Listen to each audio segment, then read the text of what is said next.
Welcome back in, I'm William Howard.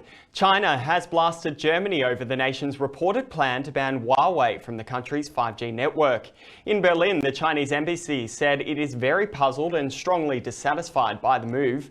Diplomats believe the decision has been made by Germany's government without any factual basis, adding the move violates German economic laws and the principles of fair competition. The reported ban follows similar moves made by Australia, Japan and the United Kingdom, and even the United States. So what's next for Chinese tech? For more, let's bring in the founder and president of Vertical Consultants, Hugh Odom. Hugh, great to see you.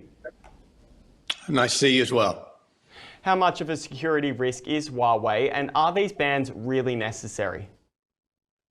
Well, I believe that the ban is necessary. As you mentioned, the U.S. has banned Huawei since 2019, and it's deemed as a national security risk because we feel in the United States, at least the U.S. government, feels that the national security risk because of the Chinese government's influence in Huawei. And with all the information being passed through the 5G equipment, which Huawei is the largest manufacturer of 5G equipment in the world, that opens up what could be a trap door for information for over 150 million people to have their information taken by Huawei and passed on to the Chinese government. So it is a big open door, kind of a Trojan horse for people to be using if they're using Huawei equipment, either on cell towers or other equipment. Okay, how do you balance then the principles of fair competition, as Beijing has said, with national security risks?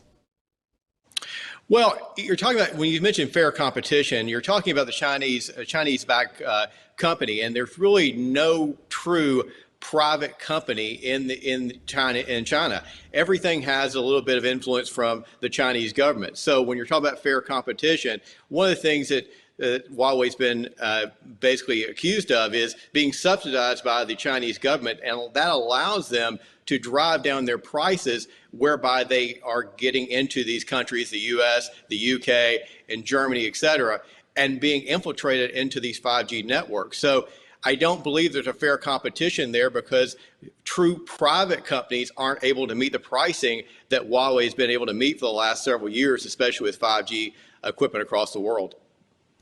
Okay, so what can the Chinese government do? It seems like China is running up a hill here. How do they combat these national security fears?